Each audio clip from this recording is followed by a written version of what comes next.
Hello, my name is Kenny Jones, and welcome to Community.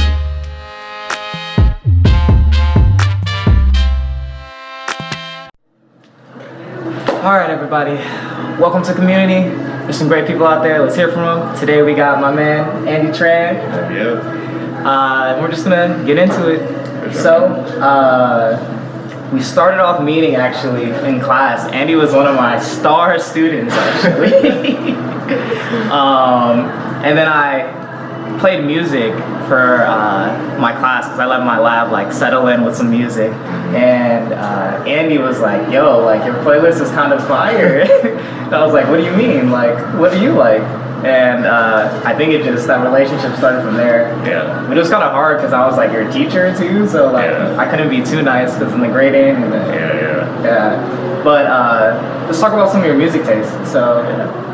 I mean, I think I listen to a little bit of everything, but I think right now my main genre is R&B. It's been that for a long time. Like probably like throughout my entire like college experience, I was probably listening to R&B. And like as of right now, it's kind of shifting more towards like funk and like indie rock and stuff like that. Right. Yeah. No, because I know we were connecting over the soul. I think. Yeah. I forgot who I was playing.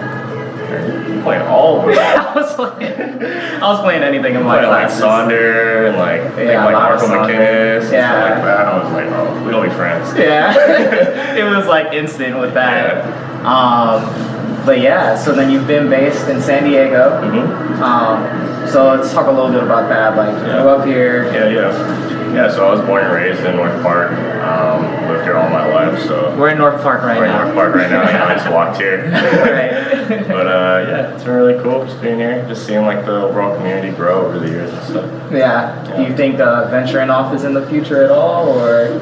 Man, I think right now, like, I'm open to it, but as of right now, I feel like I have such a solid foundation in San Diego. Yeah, definitely. I want to stay here as long as possible. Yeah, definitely. Because I know you just got the job too at UCSD. Yeah. That's right. So like, I'm an events coordinator at UCSD, and I've been there for like 2 months now. So it's just like a temporary 6-month gig, but it's been really cool just to kind of come back and just take the next step, so to speak. Definitely, and flex your skills a little bit and show everybody what you're about. Yeah, do my best. Right, because I knew you were the truth, but everybody has to know. Yeah. Definitely. So let's talk a little bit about that San Diego base and your management of people. So I forgot when I found out that you manage people. I think it was just in your bio, and I was like, well, you manage people too? Like, this man does it all. Yeah. So can you talk a little bit more about that? Yeah, sure. So I think the thing about like artist management is that you kind of wear a lot of different hats, especially like in the early stages of artist management. Right. So you might be like helping them on the road, you might be helping them with their projects, you might be helping them with marketing, just a little bit of everything. Right. So I think it just kind of made sense for me in terms of transitioning into artist management based on like where I got started in the overall like music entertainment industry. So like while I was in college, I was running my own music blog for about 3 or 4 years. And that kind of got my feet wet in terms of like thinking like, okay, like I could probably do something with this. I'm not sure what. Right. It's something. Yeah, so like I was doing music journalism for a long time, and then that connected me with a lot of different people, like not only in San Diego, but also like in Chicago and San Francisco and New York and all that kind of stuff. Right.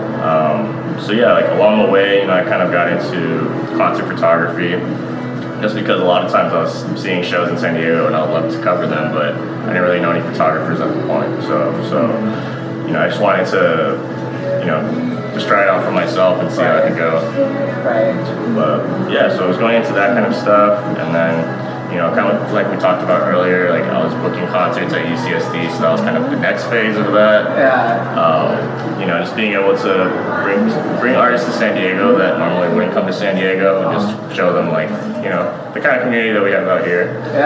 Because I definitely didn't know it was like popping like this. I feel like once I met you, my whole San Diego game just went up through the roof. I'm glad to hear that for sure. Yeah, definitely. Can you talk a little bit about each artist a little bit that you're working with? Yeah, so you know, after doing all this concert planning and stuff, like towards the tail end of my college career, I got into artist management. So I currently manage 3 artists in San Diego. One of them is selection DJ Sasha Marie. I also manage a designer slash photographer slash, man, she does it all too, man. Riza, and then I manage a singer-songwriter based in San Diego named Rowan. Who's sitting over there in the back. Shout out, over there. Cameo. Shout out. Yeah, it's been good. Yeah, I've been doing it for like the past year or so at this point. Yeah, like I started last November actually, so along the way I've kind of just, you know, started to connect with more artists and start managing more artists. Yeah, and definitely like growing with each step too, right? Yeah. What do you think was like the hardest part about getting all that started? Man, I think the hardest part is just like probably just setting expectations. Yeah. Just making sure that both people are on the same page, like, and making sure that, you know, we're communicating along the way. Definitely. You know, because I don't want it to be too much work on either side, you know. Right, Just making mutual. sure, yeah, that's mutual, and like that, you know, if she's expecting me to do something and I didn't know that, you know, that we're able to talk about stuff like that. Right. Definitely. Yeah, I don't know.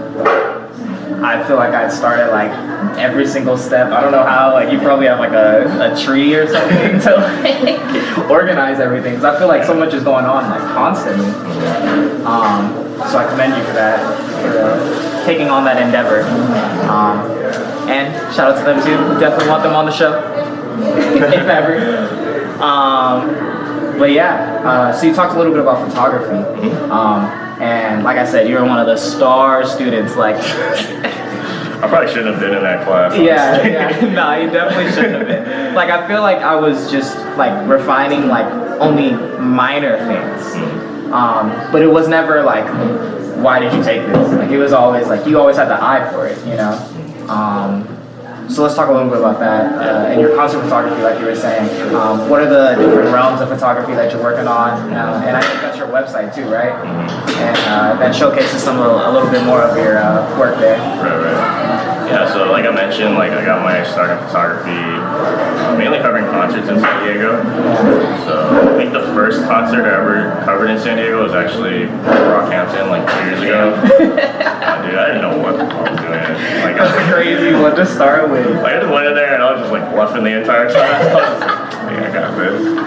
But it was cool, man. It was a cool, like, first experience for sure. Definitely. You know? It's probably like one of the hardest concerts I've ever photographed because it was like pitch black the entire time. Yeah. So, like, bro, it was crazy. Right. But yeah, it's been really cool just like, you know, covering different concerts in San Diego and up and down the West Coast, really. Right. You know, like covering stuff from like Tropicalia Fest to like Day and Night Festival, Selection Experience, of course, and stuff Crazy like that. Yeah, so it's been a really good opportunity just to, you know, just meet other photographers too in San Diego and also just, yeah, be able to capture the moments at each concert. Definitely. Do you have a highlight for a specific like concert that went well for you, or?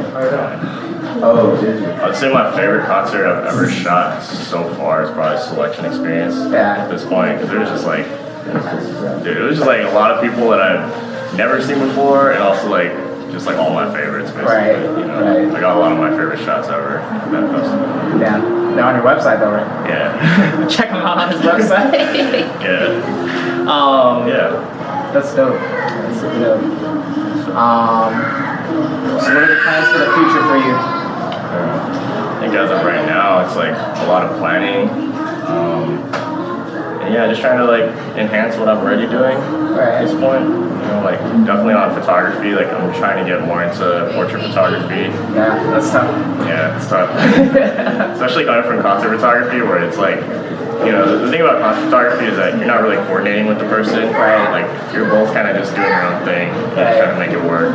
But the thing about portrait photography is that, you know, you have so much control. You have control over pretty much everything in a lot of cases. So just working on that. Also, like I'm trying to get more involved in film photography. Yeah. So you know, it's another like it has its own like little details about it that's different than digital. Definitely. Kind of study that. Definitely. I know you pulled out the 35mm when I saw you guys, so Yeah. I know what's in the works. Yeah, for sure. Definitely. Well, I appreciate you making time for me and giving a little bit of background. Of course. And of course, we're gonna work together in the future and all the time. Yeah, man. Thanks for having me. Appreciate you.